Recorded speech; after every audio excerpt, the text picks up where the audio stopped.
அடுத்ததாக நம் முன் பேச வருபவர் எண் 5 7ஆம் வகுப்பு A3 தர்ஷிகா டி. தர்ஷிகா. தமிழுக்கும் அமுதென்று பேர், அந்த தமிழ் இன்பத் தமிழ் எங்கள் உயிருக்கு நேர், உயிருக்கு நேர். யாமறிந்த மொழிகளிலே தமிழ் மொழி போல் இனிதாவது எங்கும் காணும் என்று என் தாய் தமிழை வழங்கி இவ்வுரையை தொடங்குகிறேன். ஆன்றோரே சான்றோரே என்னை போன்றோரே அனைவருக்கும் வணக்கம். என் பெயர் தர்ஷிகா. நான் படிப்பது 7ஆம் வகுப்பு. நான் பேசும் தலைப்பு வெளிச்சத்தை தேடு வழிகள் உன்வசம். வெளிச்சத்தை தேடு வழிகள் உன்வசம். மனிதர்கள் தம் வாழ்க்கையை பற்றி காணும் கனவுகள் பல. பொருள் வளம் மிக வேண்டும், பதவியில் உயர வேண்டும், பட்டம் பல பெற வேண்டும், பாரோர் பாராட்ட வாழ வேண்டும் என்று விரும்பாதவர்கள் யார்? விருப்பம் இருந்தால் மட்டும் போதுமா? அவ்விருப்பம் செயல்பட வேண்டாமா? அதற்கு பல வழிகள் உண்டு. அவற்றுள் முதன்மையானது மன எழுச்சியே. அதனை ஊக்கம் என்பர். ஊக்கத்தை ஒரு செல்வமாகவே மதித்து போற்றி உள்ளார் திருவள்ளுவர். ஊக்கமது கைவிடேல் என்கிறார் ஔவையார். நீ என்னவாக வேண்டும் என்று நிற்கிறாயோ அதுவாகவே நீயாகி விடுவாய் என்கிறார் விவேகானந்தர். உள்ளே பார்ப்பவன் வெற்றி அடைகிறான், வெளியே பார்ப்பவன் கனவு காண்கிறான் என்கிறார் கன்ஃப்யூஷியஸ். உன்னை அறிந்தால் நீ உன்னை அறிந்தால் உலகத்தில் போராடலாம். முதலில் உன் பேரார்வம் என்ன என்பதை கண்டுபிடி. பின்பு உனது உடல் பொருள் ஆவி அத்துணையும் அதன் மீது செயல்படுத்து. வாழ்க்கை உன் வசம். ஒரு பைசா கூட இல்லாதவனை ஏழை என்று கருதிவிடாதீர்கள்.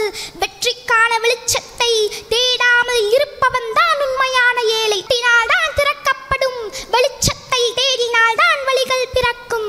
வெளிச்சத்தை தேட என்ன, ஏன், எப்போது, எப்படி, எங்கே, யார் என்ற கேள்விகளை கேட்க வேண்டும்.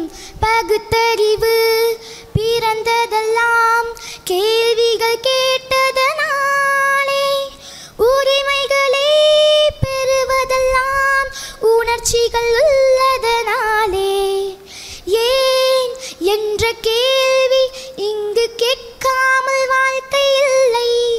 ஆம், ஏன் என்ற கேள்வி கேட்டால்தான் வாழ்க்கை.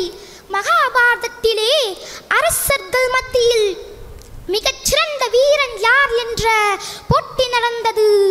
இறுதியில் அர்ஜுனனே மிகச்சிறந்த வீரன் என்று அறிவிக்கப்பட்டது.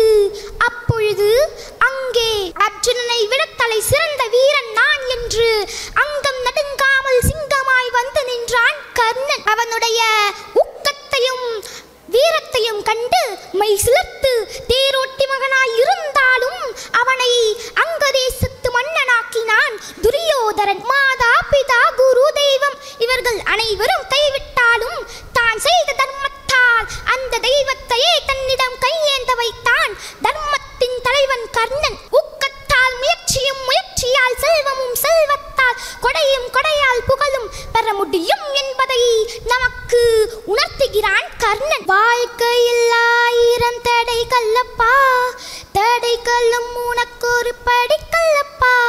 எனவே நண்பர்களே, வாழ்க்கை எனும் பாதையில் வெற்றி எனும் படிகளில் ஏறி இலக்கு எனும் உச்சியில் புகழ் எனும் விளக்கை ஏற்று நம்மை பார்த்து 10 பேர் வெற்றி பெற நினைத்தாலே நாம வேற லாவல் சகோ, நாம வேற லாவல் சகோ.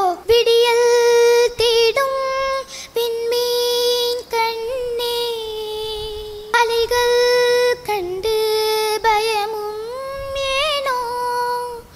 எது நீச்சலாய் நீ எழுந்து நின்றாய், எது நீச்சலாய் நீ எழுந்து நின்றாய். ஆழிக்கடலும் உன் காலின் கீழே, ஆழிக்கடலும் உன் காலின் கீழே.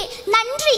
பேச்சால் மட்டும் இல்லாமல் பாடலாலும் அனைவர் மனத்தினையும் கவர்ந்து எழுச்சி நாயகன் விவேகானந்தரை மேற்கோளாக காட்டி தன் விவேக பேச்சால் ஈர்த்து சென்ற தர்ஷிகாவிற்கு நன்றி.